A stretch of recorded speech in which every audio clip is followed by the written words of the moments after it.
Барлықтарыңа сәлем, құрметті көрермендер, каналға қош келдіңіздер.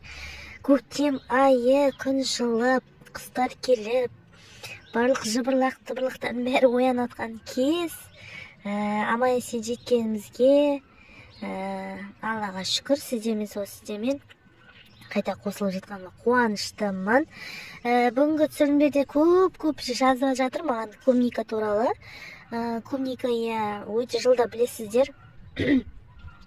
Арам шөп сияқты қаптап шыққанмен, оған күтім жасасаңыз ғана шығады, күтім жасамасаңыз ғана ол шықпайды. Міне алдыңызда көріп тұрған клубника, былтыр ғана еккенім, қаншама гүл шығып жатыр. Бірінші гүлдер әрине үсіп кетті, мына жерде шығып жатыр. Ол гүлдерді мен алып тастаған болатынмын. Мына жақтың барлығы міне тағы да гүлдеп жатыр, және жанды міне барлық жанды гүлдер гүлдеп жатыр. Құмырсқалар да шығып жатыр екен. Құмырсқалардан енді білмеймін, жайлап күресіп жатырмын. Сол әрине осы құмырсқалармен бірінші очередь сіздерге күресу жолын сіздерге айтатын боламын. Алдарыңызда кәдімгі білесіздер, қыс бойы біз тамақ жейміз. Соның бірі әрине осындай үйлеріңізде жуаның, пияздың салықтары осылай қалады. Мен қыс бойы осыны лақтырмаймын, жинаймын. Яғни жалғыз бұл жерде пияздікі емес, кәдімгі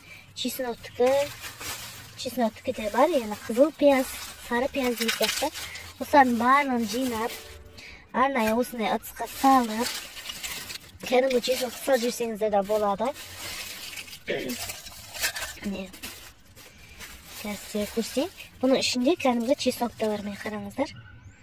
Яғни бұл чесноктың барлығын салып, ұнтап, осылай көрдіңіздер ғой. Сіздің кәдімгі қайнаған суды алып, осылай қиямыз. Шәйнекке мән бермеңіздер, бұл яғни осыны арналған шәйнек. Содан кейін осылай тұндырып қоямыз. Әбден тұнғаннан кейін осыны кәдімгі суға араластырып, қызғылттау қылып араластырып, содан кейін барып, барлық осы арнайы шашатынды сізге көрсетейінші. Арнайы шашылатын осындай немен, осындай лейка арқылы қиып шығатын боламыз. Мен анда бір рет жасаған болатынмын, яғни гүлдеместен бұрын, енді міне гүлдеп жатқан кезде жасауыма болады. Менде алата, жаңағыдай басқа да препараттар бар, фитоверм. Бірақ та клубниканы біз жейтін болғандықтан, ондайды қолданбауға тырысып жатырмын. Себебі былтыр кезде құмырсқа өте көп болды. Биыл мына бір рет жасадым. Бұның бір несі енді пиязды қайта-қайта, яғни 2 аптада бір рет сөйтіп істеп отырсаңыздар жақсы болады. Себебі иісінен бола құмырсқалар қашады. Соған байланысты осы, яғни бұл қалай айтсақ болады, иісінен бола және де әрі удобрение, яғни тыңайтқыш, әрі жаңағыдай иісіне құмырсқа да бәлекеттердің барлығы қашатын болады. Химикатпен де қолдансаңыздар болады, бірақ та ол бір рет қолдансаңыздар жетеді, ал бұны енді 2 аптада бір рет жасап отырасыздар, бірақ та жеп отқан өніміңіз таза.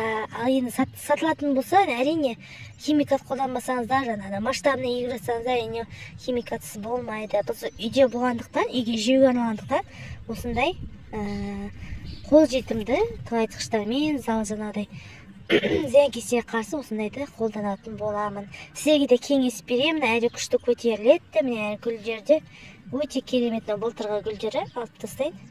Былтырғы гүлдері екен, қалып қойған аязда. Сол себепті міне гүлдерін қараңыздар, тағы бірлерін көрсетейін. Так, міне көрдіңіздер ме? Міне өте керемет, тек аяз соқып кетпесе, өте керемет гүлдер деген толып шығып жатыр. Мына жапырақ былтыр жапырақ, кейдегі емес. Былтыр жапырақтан барлығын алып тастаған болатынмын. Өте керемет. Білесіздер, менде капельный полип болды, тамшылады, соң оны өкінішке орай алып тастадым. Міне сол себептен былай осылай туарып жатырмын пока әзірге. Ыстық күндер бұйыртса көретін боламыз. Каналға жазуды ұмытпаңыздар, сау болыңыздар. Және де клубника тапсырыс беремін десеңіздер, тапсырыс қабылдап жатырмын. Және де малина, ежевика көшеттерді талдарда барлығыда бар. WhatsApp-қа шықсаңыздар болады. Әрине менің тіркеушілеріме міндетті түрде скидка жасайтын боламын. Сау болыңыздар.